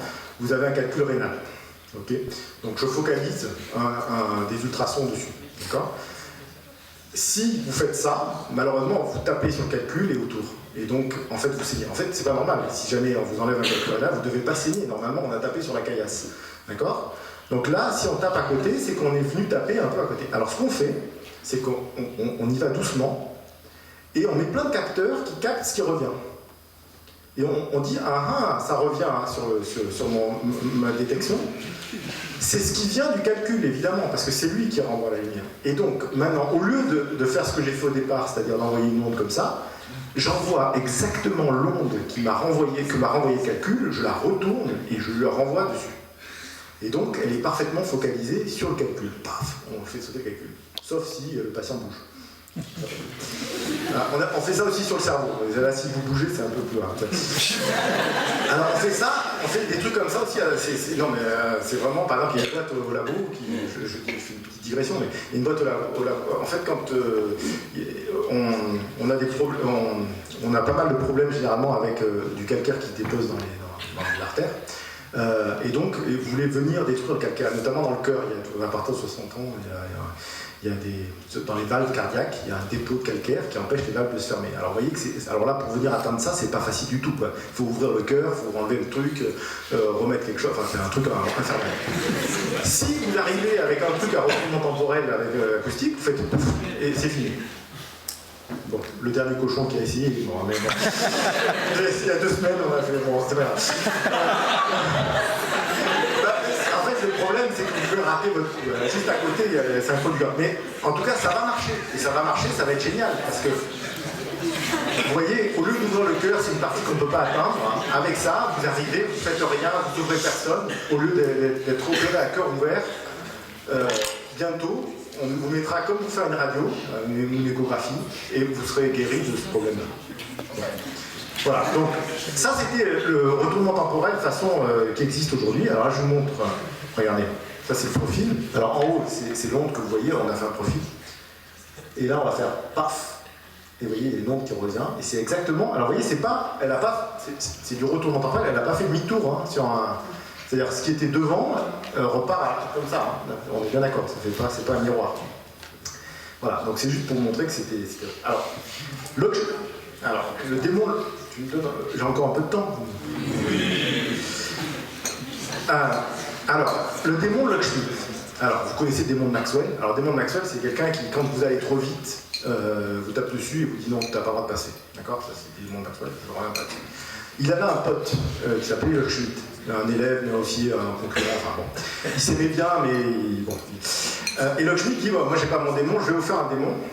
Alors, vous voyez, on est au 19e siècle, c'est tout le problème de la réversibilité. On ne comprend pas pourquoi il y a l'entropie, en fait. Et les équations microscopiques, on peut les retourner temporellement, et pourtant, on voit bien que macroscopiquement, on ne peut pas retourner. Donc, c'est le problème de l'entropie, et ça, c'est un problème qui a été de partout au 19e siècle, qui a posé problème, et qui pose encore problème d'ailleurs. D'ailleurs, Cédric, c'est des solutions comme ça Cédric Villani, c'est des choses comme ça qu'il a étudiées. Alors, qu'est-ce que dit le démon de Lockschmidt? Le démon de Lockschmidt, il dit, vous voyez que, on voit quelque chose, voilà, j'ai des particules, j'ai des particules qui bougent, voilà, elles bougent, là. Imaginons qu'à un moment T, donc vous savez que si je connais les particules et leur vitesse, je connais tout. Voilà. Si, à un moment donné, je change la vitesse, V par moins V, tout devrait revenir en place. Ça, c'est le démon de Lockschmidt. Il dit, vous voyez, s'il y avait de l'entropie et tout ça, je laisse évoluer un système, eh bien, je fais V égale moins V, tout le monde revient. Vous voyez qu'il n'y a pas une irréversibilité fondamentale. Bon, je ne vais pas rentrer là-dedans, les histoires de chaos, tout ça, ça ne m'intéresse pas. Enfin, ça m'intéresse beaucoup, mais c'est pas notre projet de problème. Ça, on sait que ça ne marche pas. Malheureusement, sinon on serait tous, on pourrait retourner. Moi, malheureusement, attends, je veux vous dire la conclusion. Je sais retourner que les ondes, et pas, malheureusement, nous, on ne peut pas retourner longtemps. Vous pouvez y aller maintenant. Donc, je retourne ces particules, ça c'est le démon de Lockschmidt. Et nous, ce qu'on a fait, c'est un démon pour les ondes. Alors, pour les particules, ça ne marche pas, pour les ondes, ça marche. Alors, encore une petite équation. Ça, c'est une équation de propagation de l'onde. Alors, on méfie parce que ça fait mieux. Donc, voilà, on s'en fiche. Alors, l'équivalent de Lockschmidt pour les particules. Alors, Lockschmidt, il vous dit, vous connaissez la position et la vitesse des particules, vous connaissez tout. D'accord? Si j'inverse V en moins V, ça va. Cauchy, il vous dit, mais pour les ondes, je sais ce que c'est. Vous connaissez le champ d'onde et sa dérivée temporelle, c'est-à-dire la manière dont il évolue temporellement, vous connaissez toute l'évolution du champ d'onde. Donc, le démon de Lockschmidt pour les ondes, vous prenez le champ d'onde, là, sa dérivée temporelle, et d'un coup, vous l'échangez en moins la dérivée temporelle. C'est-à-dire que ça allait comme ça, voilà, ça c'est le démon de Lockschmidt. Et ça marche, et c'est ce qu'on fait en fait. Enfin presque. Je vais passer là-dessus parce que sinon on va être là jusqu'à 10 heures. Bon, voilà. Alors, en fait, ce qu'on fait, Ouais, on décolle là un peu. Expansion de l'univers, il y a un lien peut-être. Alors, donc, je prends la vitesse. En fait, ce qu'on fait quand on tape, simplement, c'est qu'on change la vitesse.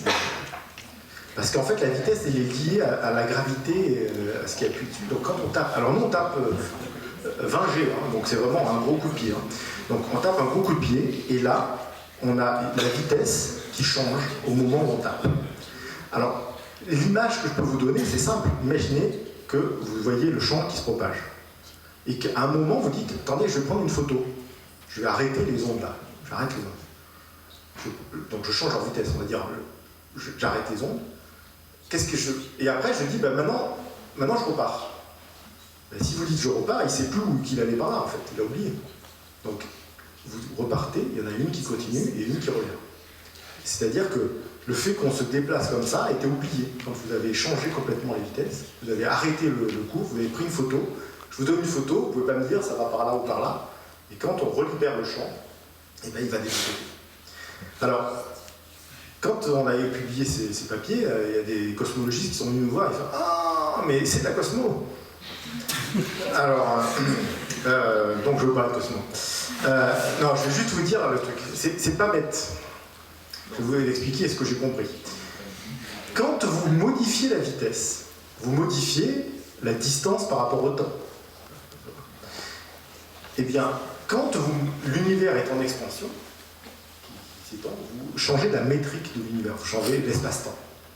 Et donc pour certains cas, quand on change la vitesse de propagation des ondes, c'est comme si on changeait l'espace par rapport au temps. On comprend bien ça. Et l'univers qui a fait une expansion,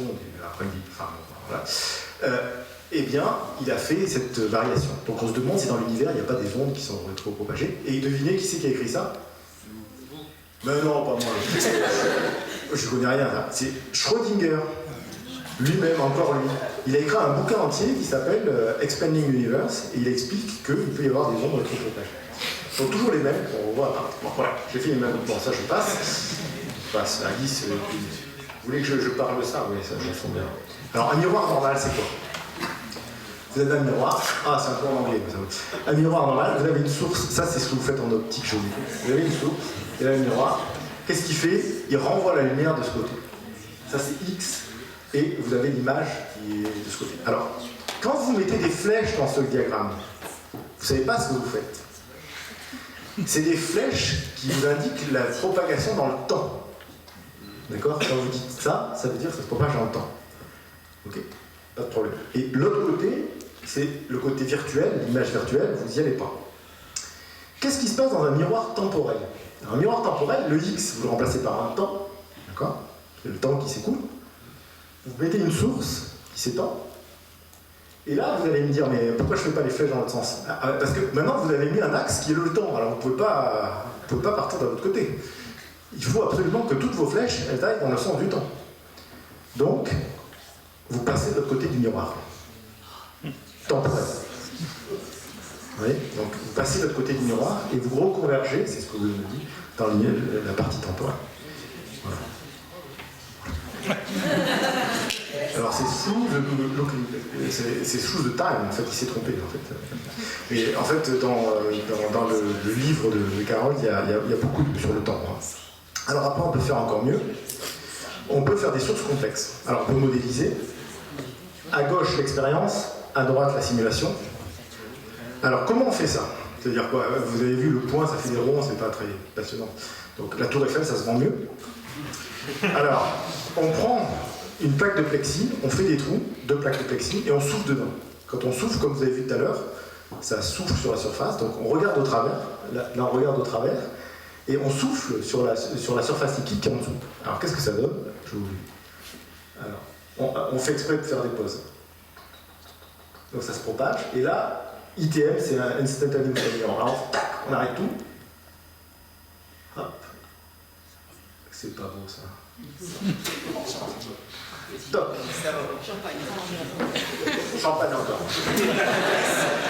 Alors en fait, on connaît ces retournements temporels, c'est en fait, vous verrez plus tard, c'est ce qu'on appelle des miroirs à conjugaison de phase, c'est-à-dire c'est ce que je vous disais tout à l'heure, quand on passe dans le corps, c'est pareil. C'est-à-dire vous avez quelque chose, un objet, un gros tigre. Vous le regardez à travers une bouteille. Bon, je ne sais pas pourquoi ils ont décidé ça, en fait, mais bon. Vous prenez un gros tigre que vous regardez à travers une bouteille, ça déforme le tigre. Okay, si vous prenez un miroir normal, c'est-à-dire que vous mettez un miroir là et que vous le renvoyez sur le tigre, eh bien, il est complètement déformé. Si vous prenez un miroir à retournement temporel, hop, vous retournez sur le tigre. Pourquoi? Parce que en fait, vous renvoyez exactement la même onde dans l'autre sens, et donc elle va replacer ce milieu, elle va compenser ce qu'elle avait fait et qu'elle détruit au premier passage. Par exemple, si vous envoyez sur un miroir une source normale, eh bien, elle va diverger. Si vous envoyez une source sur un miroir comme ça, elle va reconverger. Et si vous envoyez quelque chose à travers un milieu aberrant, eh bien, il va revenir. Les applications sont énormes parce que vous allez regarder à travers des milieux diffusants et vous allez compenser la diffusion. Et dans un sens, ça diffuse bizarrement. Vous dites hop, je renverse tout, je renvoie et vous renvoyez sur le temps. Donc c'est super. Voilà, on fait la manip. Alors, le miroir, je ne vous explique pas trop comment on l'a fait parce que le trait vertical là, de ce côté, c'est le miroir, et de l'autre, on va souffler avec une paille. Vous voyez, c'est quand même, ça ne vaut pas très cher. Hein, quand même. Alors, vous voyez, donc je souffle avec une paille. Et j'arrête de souffler. J'arrête de souffler. Et il se passe rien, parce que j'ai pas mis le banc en vibration. Je refais la même manip. Alors on a soustrait les images 1. Alors, voilà. On a soustrait, donc ça vous gêne. Donc vous voyez le trait encore. Donc je fais la même manip. Et maintenant, je mets en vibration, donc je fais mon miroir retourne en temporel. J'arrête de vibrer. Vous voyez que ça revient sur la source. Ça c'est beau. Champagne. Alors, dans cette période d'élection, on va passer à la France. Alors, vous comprenez bien que dans ces miroirs, c'est pas la forme du miroir qui compte. C'est juste que vous pouvez avoir une forme quelconque, vous envoyez une onde, vous la renvoie dessus, retournez temporellement. C'est pas un miroir normal. Quoi. Donc, alors, prenons maintenant la France. Qu'est-ce que c'est que la France? Donc elle est entourée d'un miroir. On a période politique, alors on est entouré d'eau profonde. En fait, les miroirs, c'est l'eau profonde en plus. Donc c'est l'eau profonde tout autour. Et elle, donc je vais exciter dans la France, dans une ville, et on va voir si ce miroir qui a une forme de France, il refocalise au bon endroit. Je souffle à Paris, à, je sais pas quoi, à Lyon, à Clermont-Ferrand, et à Toulouse, quelque chose comme ça. J'arrête, et voilà, vous voyez, ça refocalise aux différents endroits. Je vous montre pas Marseille parce que ça marche pas avec Marseille. Parce que Marseille est trop haut, en fait. Je viens de Toulon, ça marche pas avec Toulon. Voilà. Donc voilà. Donc ce que je voulais vous dire, c'est qu'on sait faire ce genre de miroir maintenant avec des ondes de surface. Alors, on cherche encore à quoi ça peut servir. Mais en tout cas, la théorie qui est derrière, elle est très intéressante. Alors pourquoi on arrive à faire toutes ces analogies que les gens n'arrivaient pas à faire? Alors finalement, c'est des analogies avec d'autres systèmes. Parce que les ondes de surface, d'abord, on peut les voir facilement. Vous voyez, si vous voulez faire la même manip en optique, les longueurs d'onde, c'est le micron, donc il va falloir des outils très très compliqués. La vitesse de propagation des ondes, c'est la vitesse de la lumière, donc là il faut avoir des trucs super rapides. Là on voit tout, on peut faire des modifications, par exemple, vous voudriez faire une modification de la vitesse. En optique, vous avez peut-être vu, c'est l'indice de réfraction qui compte. Changer l'indice de réfraction, c'est possible, mais par de l'optique non linéaire par exemple, c'est 1/100 en valeur relative. Donc vous voyez, alors que là on fait 20 G, d'un coup l'indice, on lui tape dessus. Donc on peut faire beaucoup de choses qu'on ne peut pas faire dans les autres systèmes. On peut maîtriser les sources, on peut maîtriser les environnements, on peut faire plein de choses. Et donc c'est pour ça que c'est très intéressant, c'est pour ça que recréer l'univers dans un bassin, c'est quand même, en plus, encore une fois, c'est un truc qui est assez simple. Voilà, et bien donc j'ai fini, je vous remercie. Alors je vous montre, alors ça c'est un smiley, donc c'est encore Vincent qui fait, vous voyez, ça sert à faire sur les... Et voilà, il repart tout de suite. Bon, merci beaucoup.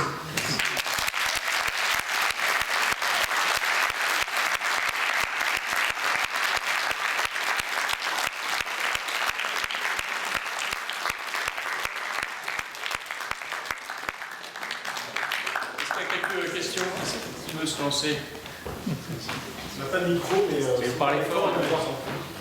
Déjà, merci. Et on n'a pas compris comment est réalisé en pratique le miroir temporel.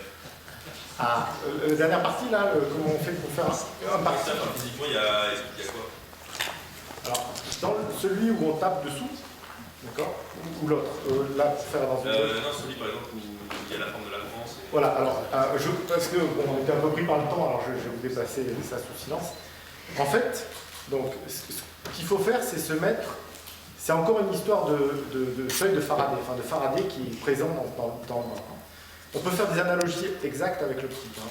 Donc, dans le bain, donc, tout le système est excité verticalement. Mais le seuil, c'est-à-dire en fait l'influence que l'excitation verticale a sur le bain, dépend de sa profondeur.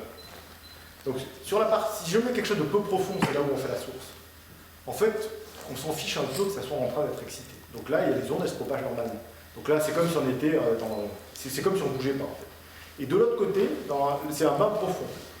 Et donc là, on rentre dans la partie où il va se passer quelque chose. Et donc, pour faire la France, c'est un endroit peu profond. Et elle est entourée de tous ses voisins. Alors, c'est la mer profonde. Et c'est ça qui fait le miroir.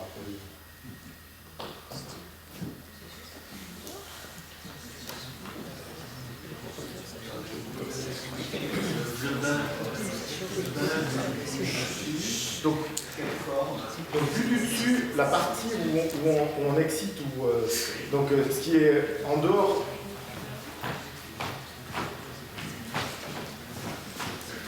Alors, avec un peu de chance, c'est ça, comme ça. Voilà, c'est bon. Ça c'est rare, là. Ça c'est du champagne. Alors, regardez, c'est bon, on s'en fiche, c'est l'analogie avec l'optique, hein, mais on s'en fiche de la partie optique. Ici, vous voyez, vous avez l'expérience. Donc, il y a le pot vibrant. Le côté où on fait les excitations, il n'y a pas beaucoup de profondeur. Et le côté où il se passe quelque chose, l'équivalent d'un cristal, c'est profond. Vous voyez, donc c'est assez simple à la place. Il y a d'autres questions ?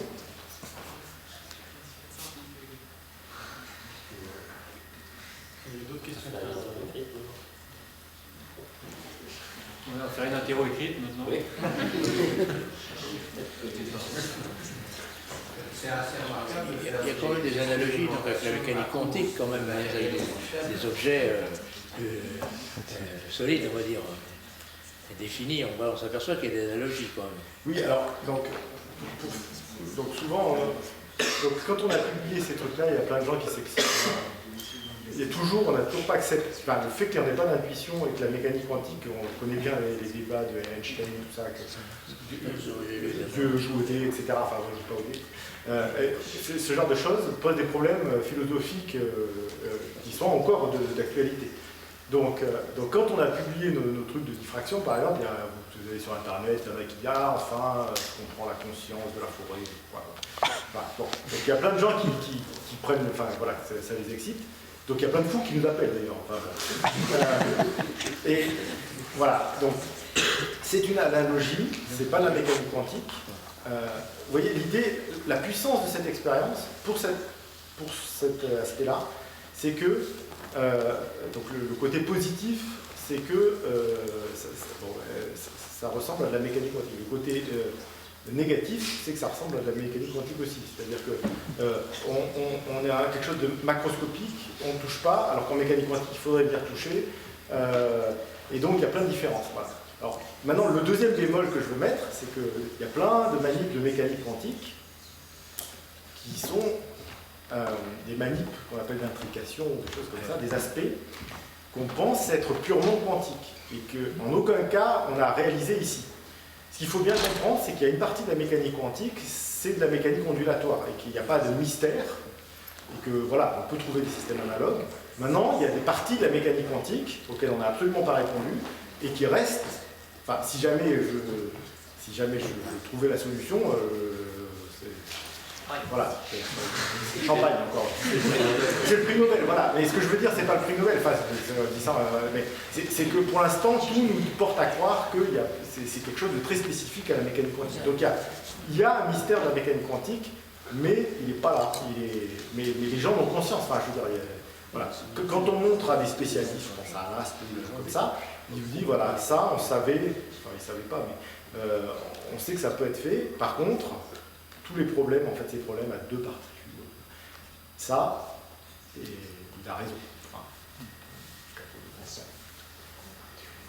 donc ne me faites pas dire ce que je n'ai pas dit, c'est juste des analogues de la mécanique quantique. Ça permet juste de voir que la dualité entre corpuscules, on peut voir ce que c'est avec un système macroscopique. C'est tout ce que ça dit. Voilà. Est-ce que ça, c'est que l'investissement qu'ils ont mis là-dedans, c'était juste pour acheter une gamelle et un baril?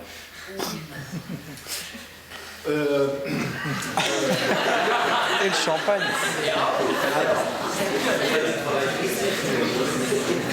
Alors, il faut le champagne avec ça. Non, alors, non, si c'est quand même. Bon, d'abord, il paye mon salaire quand même. C'est pas mal. Donc, c'est super.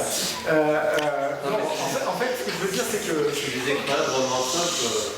Le type de mâcheur, c'est l'imagerie biomédicale. Voilà, donc ça, c'est assez éloigné de l'activité d'achat. Mais en fait, ils s'en fichent et ils ont raison. Ils ont raison. Alors, d'une part, parce que de toute façon, si dans les impôts, on leur prendrait 95% du bénéfice qu'ils vont rentrer, donc il vaut mieux qu'ils dépensent là.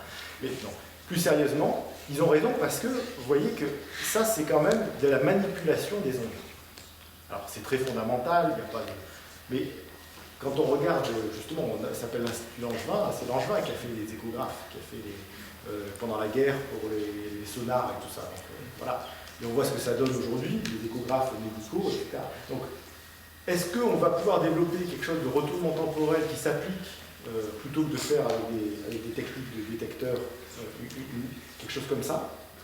Peut-être. Ils ont raison de laisser libre cours parce que c'est comme ça qu'on va...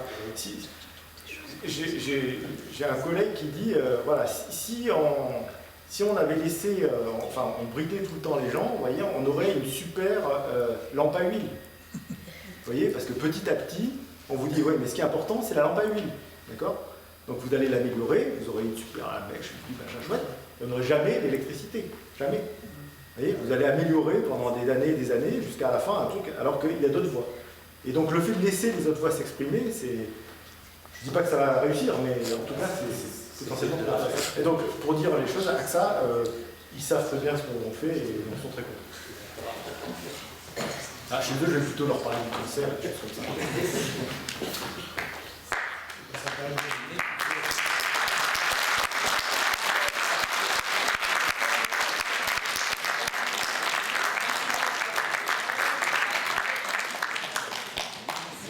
Pour la sortie, je crois qu'il faut sortir tous par la Provence, c'est ça?